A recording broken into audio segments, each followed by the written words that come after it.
রাধে রাধে, সুসকাল। আশা করি তোমরা সুস্থ আছো, ভালো আছো। আর বড়দের জানাই প্রণাম, ছোটদের অনেক অনেক ভালোবাসা।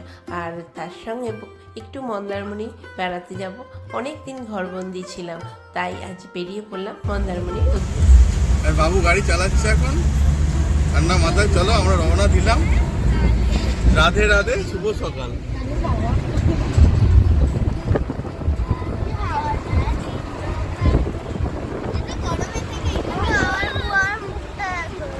সবাই মিলে একটা ফটো তুলেছিলাম, দেখো বেশ ভালো লাগে। এগুলোই ক্যামেরা বন্দি হয়ে থাকে সারা জীবন।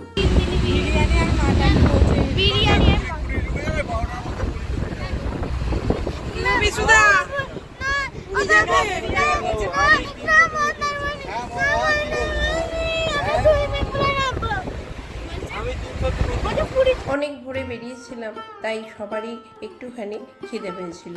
তো সবাই বললো একটু চা খাবে, তার সঙ্গে কিছু। আর এই হোটেলটায় আমরা দাঁড়িয়েছিলাম। তো এখানে আমার ছেলে আর তার বাবা দুজনে মিলে একটু গাড়ির চাকাটা দেখে নিচ্ছিল। বেশ এইরকমই মজা করতে করতে কত দূর চলে এলাম, বেশ ভালো লাগছিল। অনেক দিন পর আমরা ছুটি কাটালাম একসঙ্গে। এই দুটো কচিকাচা আমাদের সারাক্ষণই এই আজ ও ক্লাস, কাল ওই ক্লাস, এই করতেই থাকে। তো আজ ওরা একটু ছুটি পেয়ে বেশ মজা পেয়েছে। তো আমাদের সকাল সকাল এই যে একটু ভারী টাইপের খাবার অর্ডার করা হয়ে গেছিল। সবার ঠিক খাবারটা দেখে তখন অত সকালবেলা পছন্দ হচ্ছিল না, একদম তেল চাপচাপ করছিল। তাই আবার আমরা একটু রাস্তার ধাবাতে দাঁড়িয়ে, রাস্তার পাশে দোকানে দাঁড়িয়ে একটু মুড়ি আর ঘুগনি খাচ্ছিলাম। এই মুড়ি ঘুগনিটা আমাদের বাঙালির সবারই মনে হয় প্রিয়, তাই আমরা বলি না ভাতে মাছে ভাতে, সেই রকম এই মুড়ি ঘুগনিটা।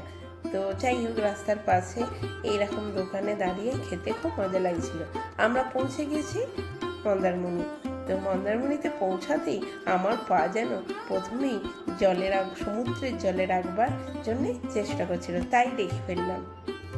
তার সঙ্গে কিছু আমরা মুহূর্ত ক্যামেরাবন্দি করে নিয়েছিলাম, তোমরা সেগুলোই দেখতে থাকো।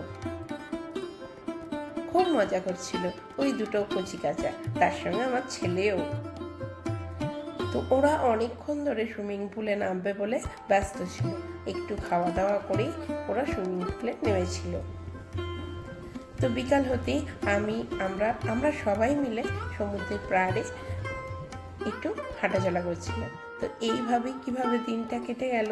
পরের দিন সকালবেলায় আবার বেরিয়ে পড়লাম বাড়ির উদ্দেশ্যে। রয়ে গেল সেই স্মৃতির খাতায় একটা দিন। আবার কাল থেকে শুরু হবে যে যার নিত্যদিনের কাজ। তাহলে ভিডিওটা এই পর্যন্তই। রাধে রাধে, সবাই ভালো থাকো, রাধে রাধে, সঙ্গে থাকো।